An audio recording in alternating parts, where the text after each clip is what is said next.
Hey everyone, and welcome back to episode 7 of Spreadin the News. I am one of your hosts, Chase Carucci, and we are here with Brian. How's everybody doing? We're also here with Danny. What's up? Happy episode today. As always, I don't know why I always say we're here with Brian and Danny as if they're never not here, now that I'm thinking about that. Yeah. But we are very in a good mood today. We have a good episode. Yankees have won 9 straight. They have not lost a single game since the last time we spoke. Yes. How do you guys feel?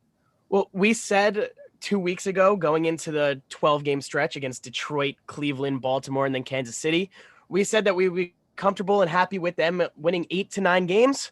They won 11 out of 12 in that stretch. So definitely renewed our confidence in this team. But again, we've seen this before. We're supposed to be beating up on the bad teams. That's what we're supposed to do. So it's good to see that. But now we got a real test going into the Blue Jays series. See if we can keep it up. Which is insane, by the way, because I remember when we were making our predictions, I think you guys said 8, or did you say 9? I said like 8 or 9. 9. Yeah, I think you guys said 8, and I wanted to say 9, and I remember saying to myself, I said it in the podcast. I said I can't see them winning 9. Like I don't feel good about saying 9.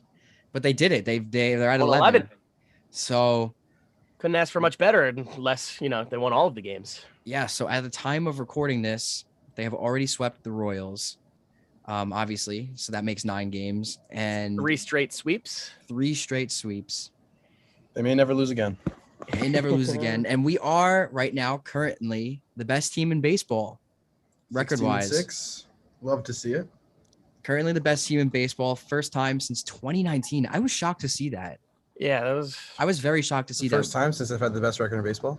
First time since they had the best record in baseball was 2019. Hey, how about New York baseball, though? New York is running baseball because the Mets have the second best record. Who cares about those guys? Oh, New York, baby. Look, man, you might care if you see Yankees-Mets World Series. I would love to see that. I would love to see that, but I could never handle losing that. I could never. It would be the demise of this podcast for sure. And the other day, I would be in shambles. I would be. I don't have the right words to describe it. Mets fans would be so annoying for you can't handle it. They just threw a combined no-hitter though, so props to them. No, it's good for the city. No, Brian said he doesn't believe in combined no-hitters, but it's cool. I don't think combined no-hitters are anything to really get excited about personally, but well, I disagree. I think a no-hitter is yes. Whenever you hold the other team to no hits, it definitely holds less value as compared to a single pitcher, but it's still an accomplishment. It's still something to put in the history books. Yeah, I think a no-hitter is historically looked at as an individual pitcher's accomplishment, not a team accomplishment. 1 and 2, like I said to you guys, if it's more than one pitcher, I just care about winning the game at that point. I don't care if they don't get a hit or they do. All right, fuck the Mets. This is a Yankees podcast. They're a good team, but let's get into the Yankees a little bit. Really quick, shout out to one of our biggest viewers, actually, is a Mets fan. Matthew Stewart, my sister's boyfriend, is a huge fan of the podcast. So shout out to Stu. But anyways, let's talk about the Yankees, boys. So 3 straight sweeps. Last time we left off, they were going into the series against the Orioles. We scored double-digit runs, and 2 out of the 3 games, the offense has been on an onslaught. What are your guys, Brian, let's start with you. What are your thoughts on the way they played in that Orioles series? I know it was a little bit ago, but off the top of your head, if you can remember anything, what speaks to you? Like you said, it was the offense. It was so nice to see the offense actually exploding because we've had a couple weeks at the beginning of the season where they're just struggling to score, and finally they were able to break through there. We'll probably talk extensively, but that game Tuesday was the first game since our last episode. That was the Rizzo 3 homer explosion. So just all of that was great to see, and even kind of in games like today is nice to see that they are relying on the home run a little less. They were able to score in other ways today, but we'll talk about that. But Danny, about what happened last week. Go ahead. Yeah, definitely. And coming off 2 series before that, the Orioles series that we were enraged about in that episode, like we mentioned, to win the AL East, you have to beat up on the Orioles. You have to. The Yankees, the reason the Yankees haven't won the division is because they lose to the Orioles. So that first game of the series was a little bit of a weird game the pitching kind of almost tried to blow it for us a little bit. We let up 8 runs. Luckily, we scored 12. Like, that's kind of what we expected from this team coming into the season. We didn't expect to have to rely on the pitching. And it was weird to see Lucas Licky get hit around a little bit. Loizica has not been as sharp as he was in previous years. He has already let up, he's let up 2 home runs already this year, and he let up 3 all of last season. So definitely not great to see from him. But this offense has looked great in the past 3 series.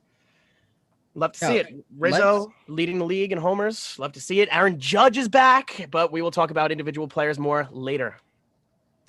Let's talk a little bit about Loizica. I do want to talk about him, so I'm actually happy that you brought that up, Danny. He has not looked good. Since the last time we spoke, I remember we said he'll find it. He'll be fine. I still think he will find it, but it's tough to see him out there struggling, man. What do you guys think about Loizica so far? It's different seeing him not dominate. I've gotten like used to that now. I know. I'm trying to look. I think he has a 6 ERA right now. Yeah. In 9 innings I still do think he'll find it. I just don't know when.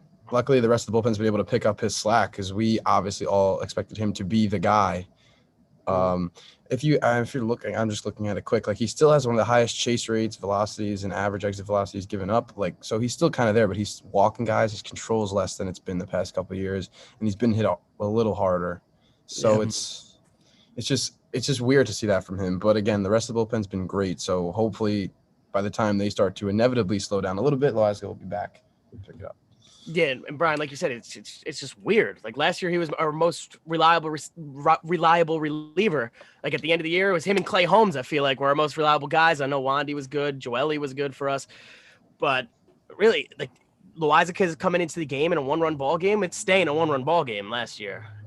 But right now, kind of confidence a little low in him because, he has let up 6 runs in 9 innings. But I still think he'll be able to find it, definitely. Yeah, and luckily for the Yankees, their pitching this year so far has been so deep. I'm looking right now at their pitching stats in 2022. They have the second lowest ERA in baseball so far through this amount of time, just behind the Dodgers at a 2.70.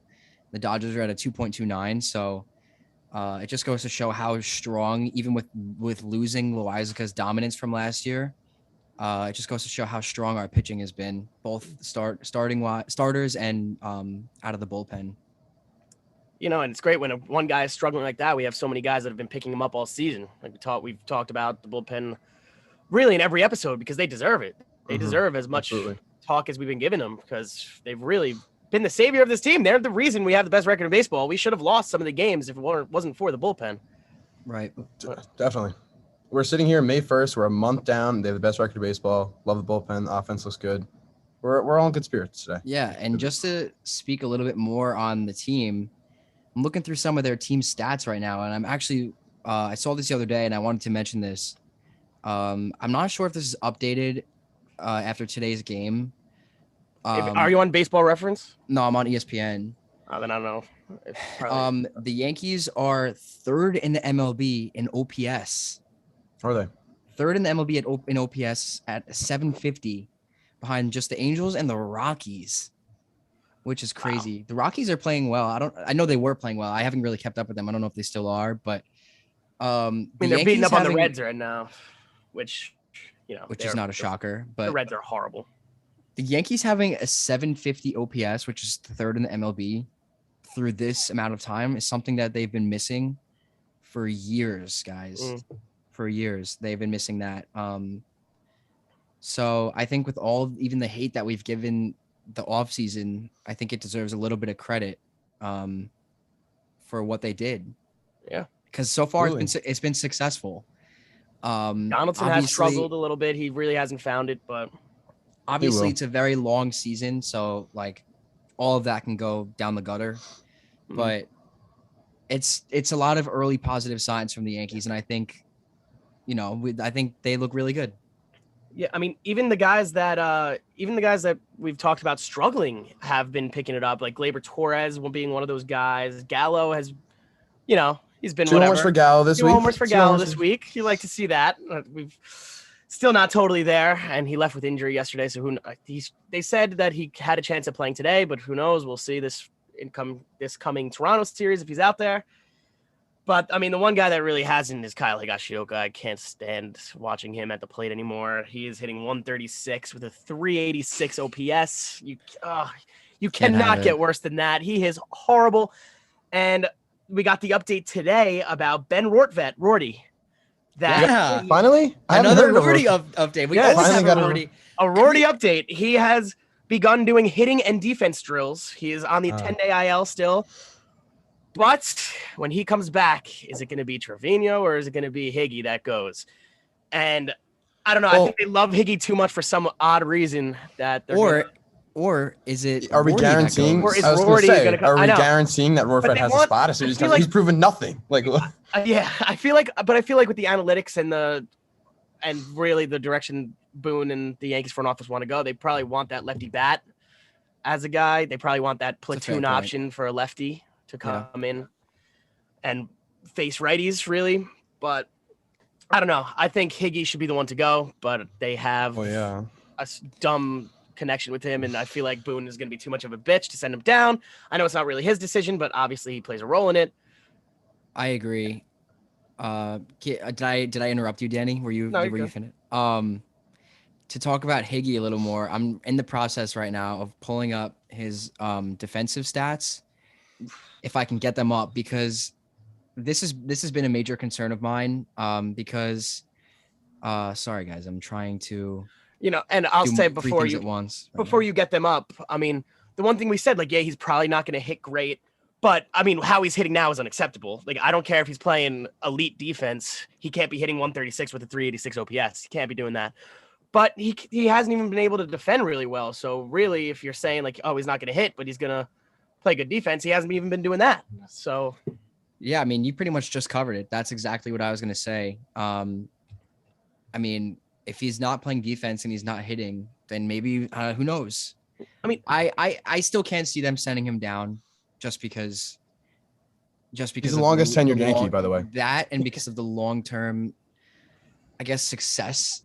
In quotes, I'm putting that in air quotes, the success he's had at playing the catcher position for us. Well, I don't know what happened to his defense. That's why I was always in favor of Higgy, just because we all said he wasn't going to hit, but he would play great defense back there. I don't know what happened. He just is not the same guy. Even if he was playing good defense, you can't have a catcher. You can't have anybody in your lineup hitting 136. Well, catchers historically suck in the MLB hitting, and hitting's down this year. So obviously he's awful. Obviously he can't touch the ball, but he's an automatic out. Yeah. Like we said, the bottom three of the order was an automatic out, but now it's really just him. That I have zero confidence. I have negative confidence in Kyle Higashioka every time he steps to the plate. He today he had a crucial pass ball that led to another run on Severino. So Sevy would have had. Could have had a clean inning if he assuming he got out of it, but if I remember correctly, Higashioka had a pass ball and then a runner scored. Is that right? Yeah. I don't know why I can't remember. It was today. It was a few hours ago. No, he had a pass ball, the runner advanced, and he scored. One of the runners scored on that, right? Or no? Yes. Yeah. So, and that's not the first time that's happened this season. So if that's gonna keep happening, Trevino's got to be the everyday guy. And it's starting to seem like Trevino might be Garrett Cole's personal catcher. Yeah, he's catching Cole that. now. Who would have thought that coming into the season? I wouldn't say that. I don't think he's the personal catcher. I just think he's the starting catcher now. See, now what that makes me think, I think they realize that Kyle Higashioka is not good. So I think they're preparing for when it could be. I don't know. It's all subjective right now. We don't know for sure, but it could be preparing for when Rortvedt is back. They want to try Cole pitching to someone else other than Higgy because maybe that means they're going to send Higgy down. That's a good point.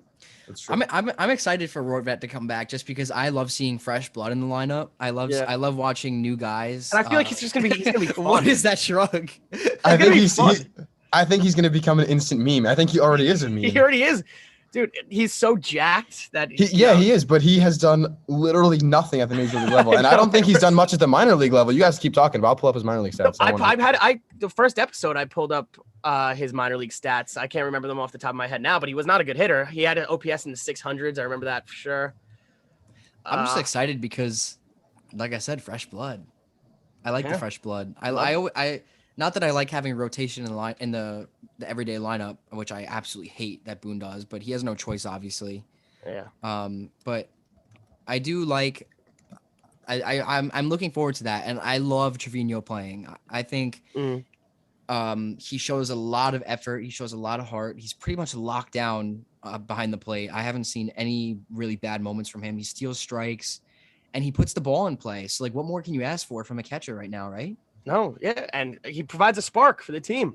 Like really, he's just one of those guys one of those fun guys that doesn't look the part, but he's getting dirty, he's sliding head first into bases. Like you love seeing that. He's playing with heart. I think the best part about him is that his baseball pants look like he's wearing joggers. You guys notice that? Yeah. Like the famous I know Brian loves this. The famous Bryce Harper, like baseball pants where like it's like skinny around his ankles. I love that look. That's Yeah. kind of an old school look. I love it. That's like the Trevino look. He wears his pants like that. Have you noticed that? Andujar was rocking that today too. Yeah. Oh, and let's talk. I loved seeing Andujar in the lineup today. I missed him. Yeah. He was great for us at a point, and I feel bad for him. He hasn't gotten a chance, really a fair chance, since he got hurt after his rookie season. We got Urshela, and Urshela just took his spot. We moved him to left. He wasn't great in left, but the problem with Miggy is that you have nowhere to put him. You know where to put him, and he can't play the field. That's why you have nowhere to put him. But I think, honestly, at the end of the day, I do think he's a major league hitter. I think he's definitely capable of being a major league hitter. He probably is. I mean, he hit, 47 doubles in his rookie year, 27 homers. Like he's always hit. He's had some rough stretches, but he's always hit when he's been out. Yeah, for the most part. Man, we always bring up Christian in the podcast, but he brought up a good point today to me. He was saying if the Yankees are in the playoffs and Hicks is having a brutal playoff series, or Gallo, or pretty much anyone on any of our starting outfield, can you guys see the Yankees plugging in Judge at center, Stanton in right, Gallo or Hicks in left, depending on who's hotter, and Miguel Andujar as the everyday DH in the playoffs? Well, it depends how the rest of the season goes for Miguel Andujar. Like he has. Yeah, is he even going to be up for long enough? Yeah. No, I know, but I'm just assuming he is, and he's hitting well. That definitely will present an interesting hitting argument. well. If he's hitting well, they'll find a spot for him. Yeah. I guess we'll have to wait and see, right? But that's a long way. I do have Rory's minor league stats pulled up, and they are not pretty. They're awful.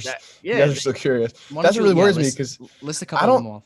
If we're assuming that he's just going to be instantly better than Higgy at the major league level, and he's barely done anything in the minor league level, I think we're sadly mistaken. He's hitting his minor league stats. He's at 241, 316 on base percentage, 672 OPS, which isn't terrible. But in 325 games, he's at 21 home runs. Like, what is he going to provide for this team if he can't even hit? I mean, he's a good defender too. He's a good defender. He's played 39 games in the major league level, and his stats are amazing. Nothing. His stats are amazing. 169 batting average, 510 OPS, 229 on base, 281 slugging.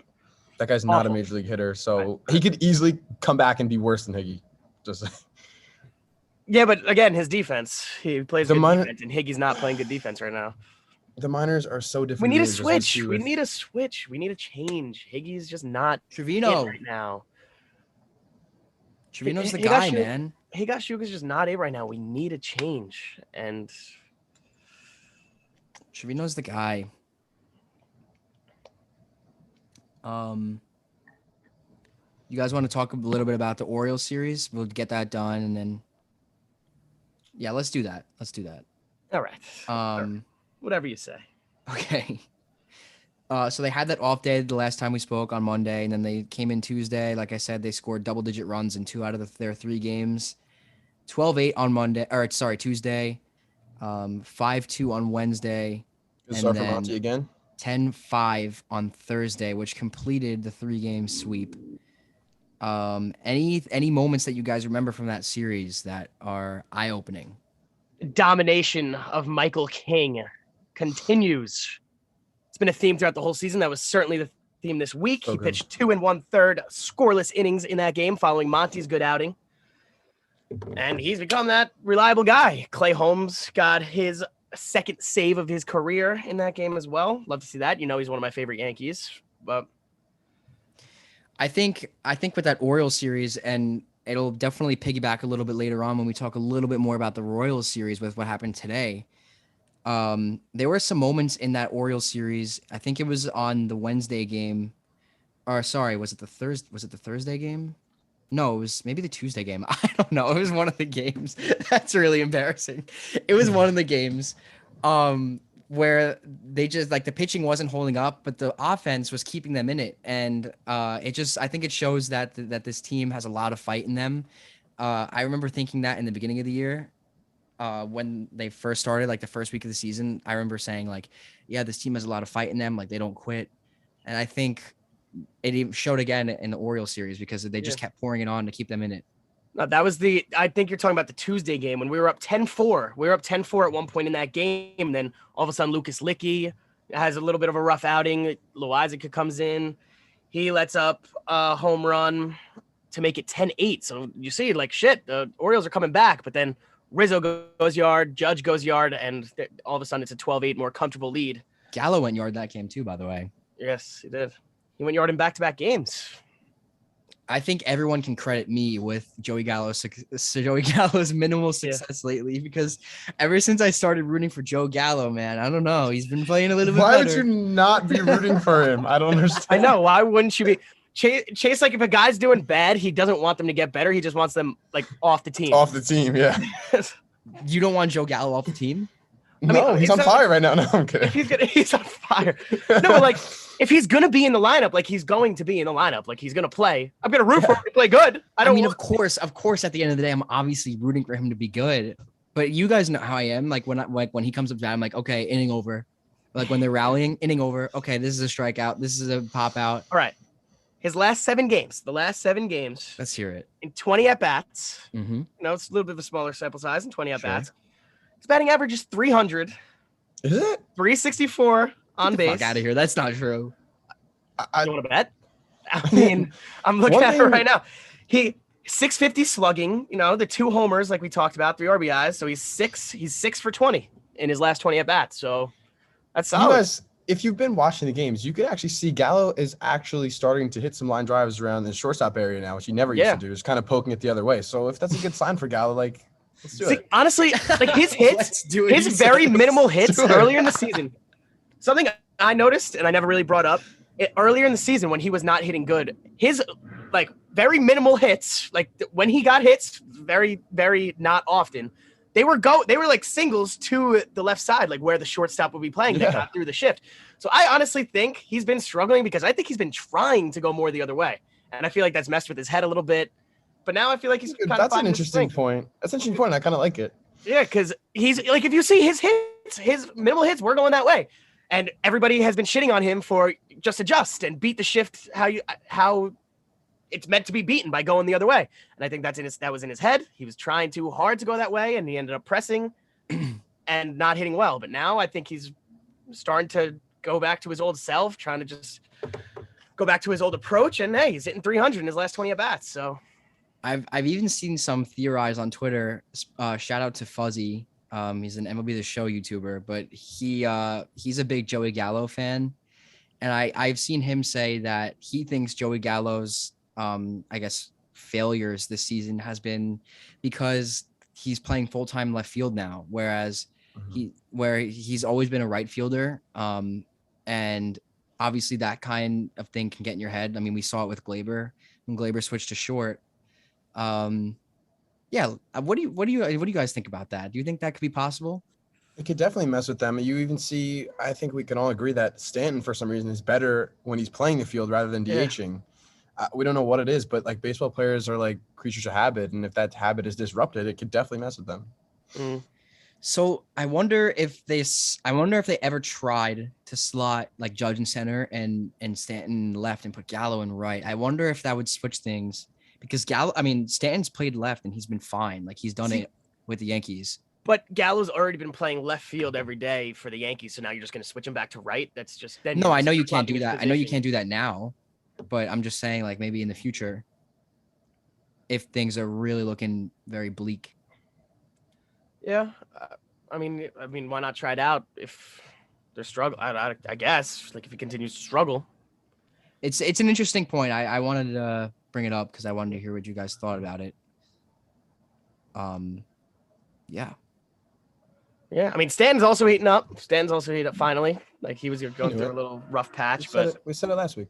yeah, we weren't going to be worried. But now, over his last 7, he's hitting 333. So, Guys, let's talk Kansas City Royals. yes, this was a very fun series for me. I think. Definitely a fun series. Came in on Friday night, had an onslaught, won 12-2. It was a big series win, obviously a sweep.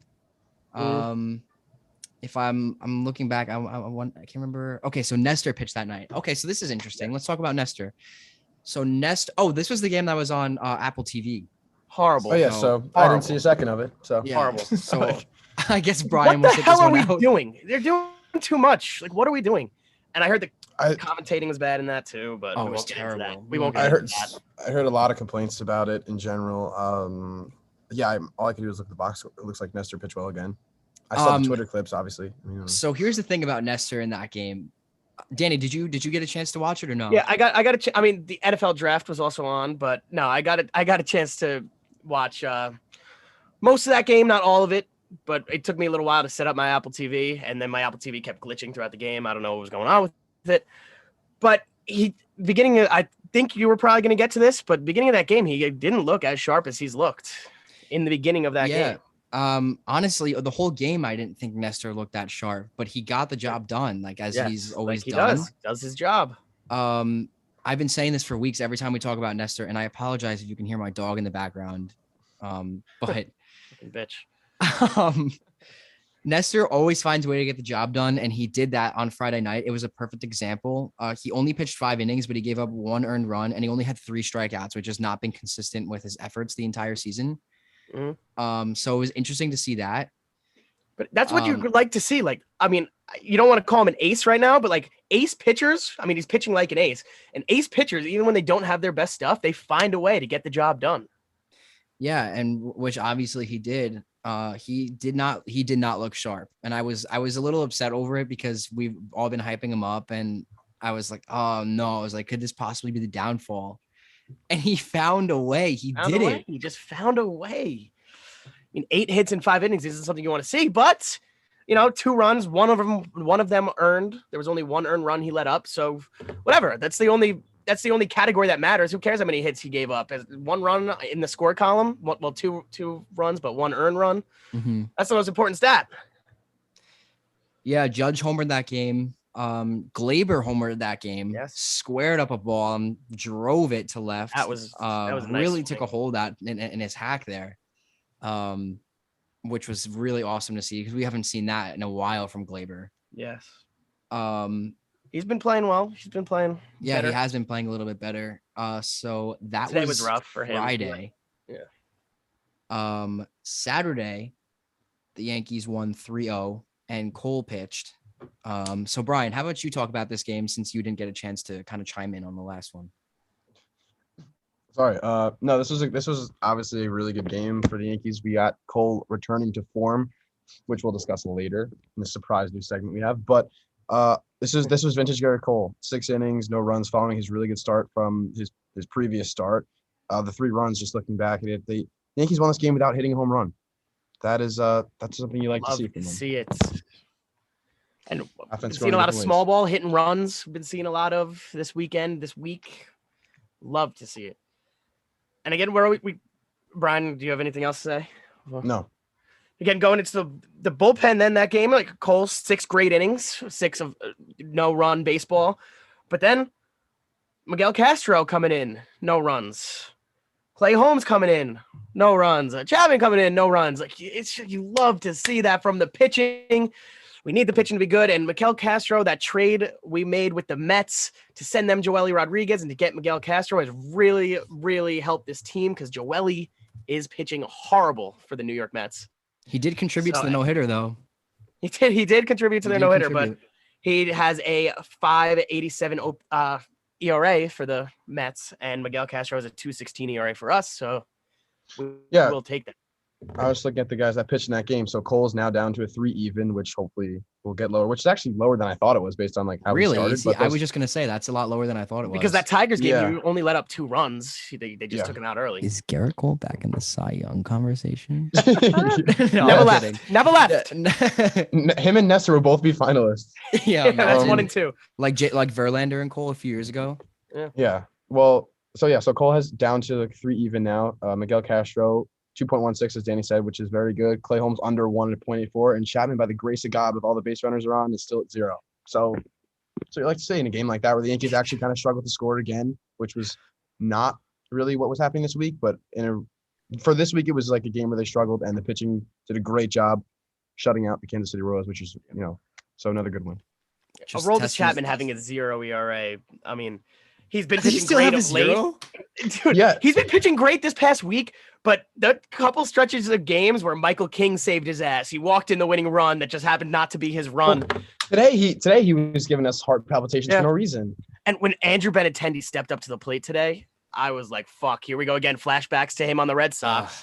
Everyone knows that that's my least favorite player. Or when he was on the Red Sox, he was my least favorite player in the league. And he was Brian's favorite player. Yeah. Probably. Okay. That's a really good point. Chase, I would like to say, I know we're a big fan of fake stats. Like Aaron Hicks's batting average, like Chapman's ERA seems like a fake. Chapman's ERA is a fake stat. That's so funny. I forgot about that. The fake stats from a few years ago. We used to make fun of Hicks because what was he hitting? He had a high batting average. We were like, there's no way this guy is hitting like, what was it, like 280 at the time? I actually think it might have been the opposite. It was his really good year, and he was only hitting like 230. Like we thought he was so good. Yeah, I don't know. That's so funny. Defend Aaron Hicks. I think that might have been Jacob's joke. I think he came up with that. I could be wrong. That was a big joke in the whole Nobody friend knows group. what that is. So Chapman's ERA seems like a fake stat to me. So. Shout out him. Shout out Jacob though. But yeah, and then we get into today. Good 3-0 win. The offense wasn't there as 6-4 win. Have been more. No, I mean I meant like piggybacking off of Saturday's 3-0 win, where the offense really wasn't there. We went down in today's game, and it kind of early was looking like yeah, whatever. Even if we lost this game, you really can't be mad at the week. Obviously, winning 8 out of their last 9. But early in the game, it kind of looked like the classic Yankees going for the sweep, just trying to lose the game. Like the defensive miscues, the non-competitive at bats. It just was like, damn, like we see this all the time when they're going for a sweep. But like you said, a lot of fight in this team. We were down 4-1, and we just scratched our way back. We clawed our way back, and obviously ended up winning 6-4. It definitely felt a nice double. It definitely felt in the beginning of the game like it just felt like, man, this is one of those games, like an early, not early day game. It was obviously a day game, but it was like it felt like one of those games where it's just like you said, it's just gonna be like a messy game. And I said to you guys in the group chat, not like I think I said it in like the 3rd or 4th inning because they did not look good at all. And I said this is not a good way to kind of keep the team rolling when you're heading to Toronto tomorrow. But like you said, Danny, they found a way, and that's just a testament to how they've been able to fight back this year so far. So good win today. And like Brian said, not relying on the long ball to win games. I mean, Aaron Judge in the first inning went 453 dead center. That was a fucking bomb. But coming back in the game, coming back into that game, Andújar gets on. Isaiah Kiner-Falefa double down the line, scores him from first. Then DJ LeMahieu single scores him. And then, we load the bases. Aaron Judge, a little ground out to score. I mean, Donaldson ground out to score. It's different ways to manufacture runs. It's a fun way to watch baseball when they're manufacturing runs in different ways. Yeah, that's what I wanted to talk about mainly from this game, Danny. That was the top of the 7th where like the Kansas City Royals are putting guys on, like they loaded the bases like without getting a hit, and that's a bad team, and you have to take advantage of that. And you see, like you said, the Judge check swing, 21 mile an hour, like dribbler. That's wild, by the way. I don't think I've ever seen Judge do that. No, me neither. But like that's a really good sign for the Yankees to actually find ways to score in situations like that where nobody like the long or the big hit in that inning never really came, but you still found a way to get the lead, and then Judge helped them out once again in the later in the game, in the 9th, with that insurance. Another home run. Yep. So it's just putting the ball in play, man. That's all it's been. That's all we've asked for the last few years. Just put the ball in play, and they're finally doing it. Yes. Make the defense make the plays, and obviously it's worked so far. And today, by the way, the running on contact finally worked. Maybe for the first time ever, it worked. For the first time ever. It's one of our least favorite plays in baseball, but it worked today. I think all three of us can agree to that. But it was a good win. It was a very good win today. So let's do a quick preview now on the Blue Jays series, and then after that we'll get into our final segment, which is our brand new segment that we're going to start every week from here on out. Should we do that first before the preview? Should we end off on the series preview, or I say do new segment first? Yeah. Okay. If that's okay. That's okay with you, Chase. No, yeah, that's fine. It doesn't matter to me. All right. So this is our new segment. It's pretty much just the Yankee of the week. It's that simple. I think it was who suggested it. Which one of it? We'll give credit. Who was it? Was it you, Danny? Brian. Oh, it was Brian. It was Brian. So Brian, you start us off then, since it was your idea. Well, my Yankee of the week is going to be Garrett Cole, and it's tough to pick just one guy when you do win every game of that week, but just two great starts, or maybe it was one technically, but we could retroact the week to Cole's last start for the purpose of this, but he's looked like the ace that we wanted him to be. Like we said, he's down to a 3 even ERA right now, which is something that we really needed to see. And Chase, you've been talking about it since we started the podcast, that he's still looked okay, and you've seen like positive things in most starts besides obviously the blow up in Detroit. But now we're seeing the Garrett Cole that we want to see, and we've been talking about how good the rest of the rotation has been besides Cole. But now if Cole is going to continue to do what he's expected to do, the Yankees are a very dangerous team. Yes. It's a fair point. You guys know I had Cole as my Cy Young, so I'm very happy to see him coming back into form a little bit. I still need to see more though. He hasn't had that that lights out dominance that they signed him and hoped for him to be this season so far, but he's making strides, and I'm very happy with the way he's pitched over his last 2 starts.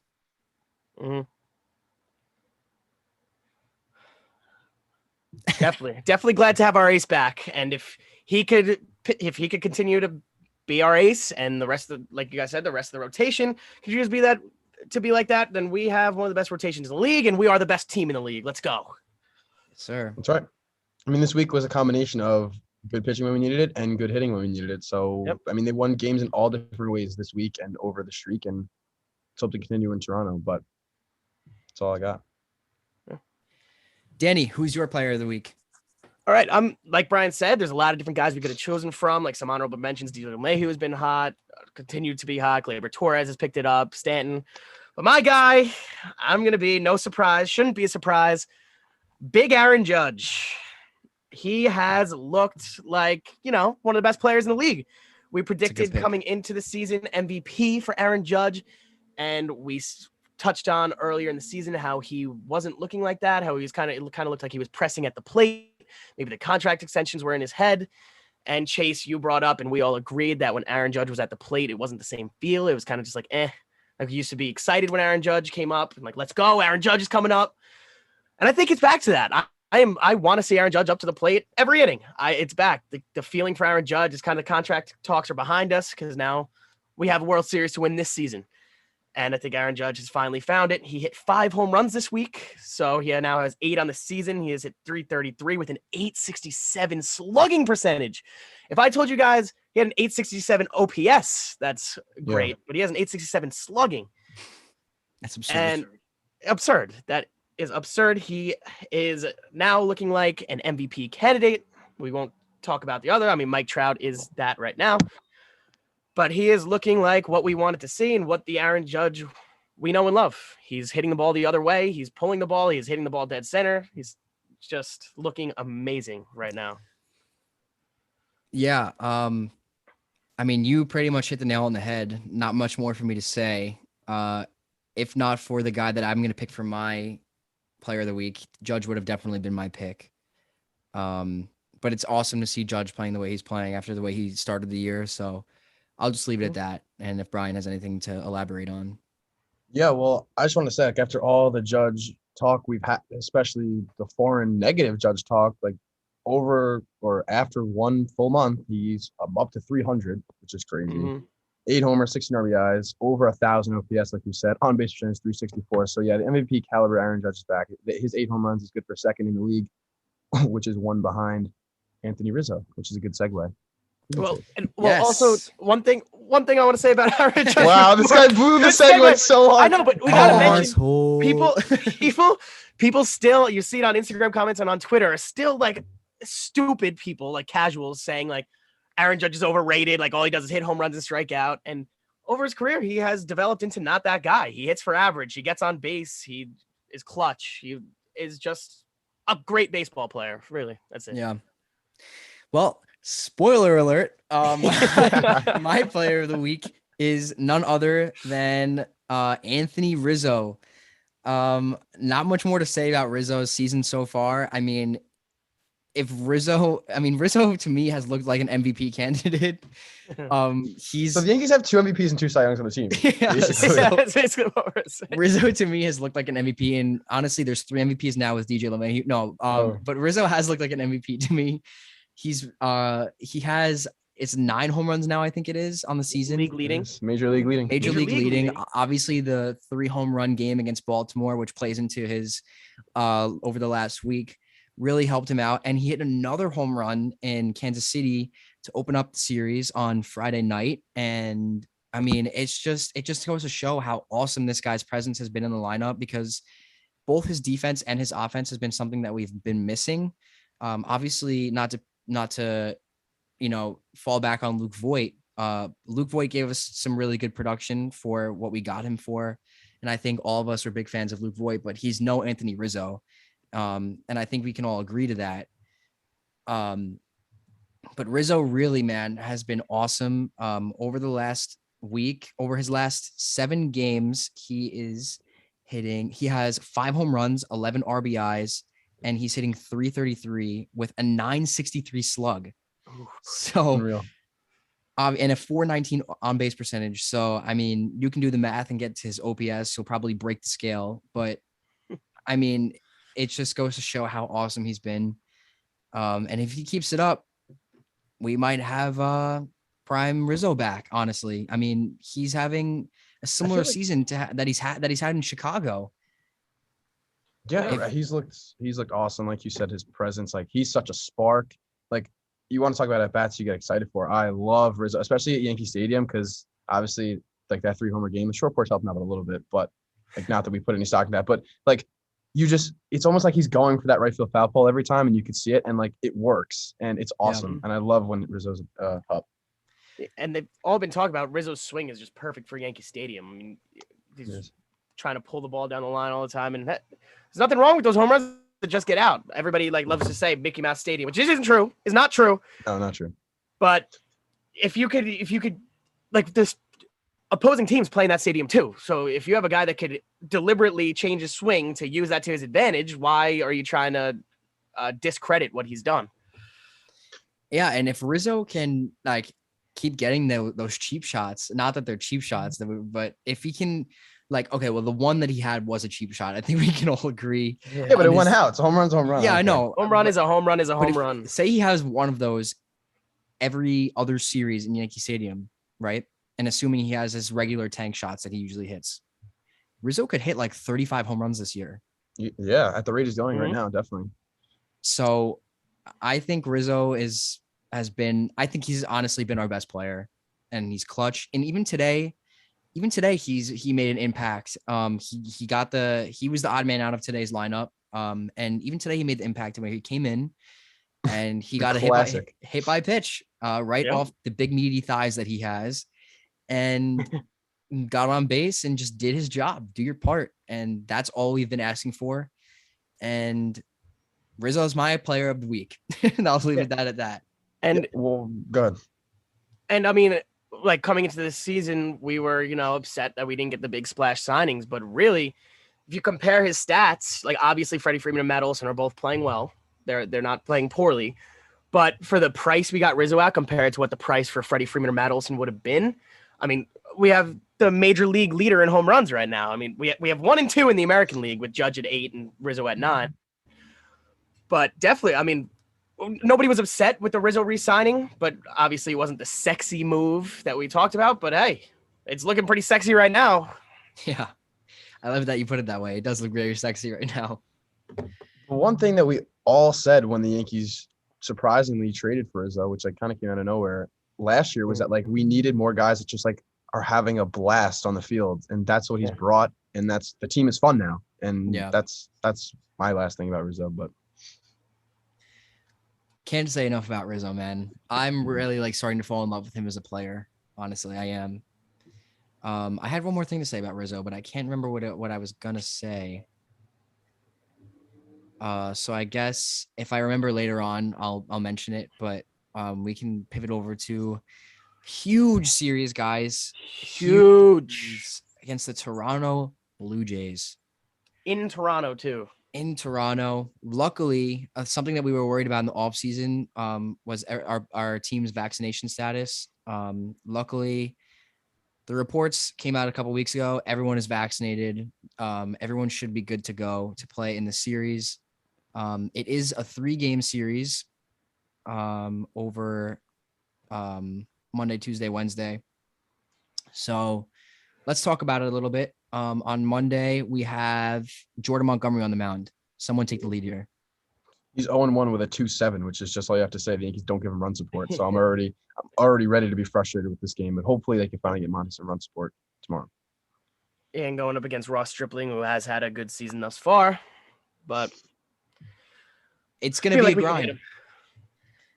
Sorry, Danny, you can. Sorry, go ahead. Well, no, I want to talk more about the Tuesday game, so I'll talk more when we get to that. Me too. Yeah, well, this Blue Jays series, I think all I have to say is it's going to be a grind, and our offense really needs to keep up with the Blue Jays offense because their offense is absurd. But I mean, obviously, we've been better so far on the year, so. Yep. Maybe they're saying right now they need to keep up with us. Who knows? Yeah. I mean, this isn't even just a clash between the two best teams in the American League East. This is a clash between two of the best teams in the whole major leagues. So it's definitely going to be a tough series. Like you said, it's going to be a grind. But hey, you got to beat up on the bad teams. Let's win a series against a good team too.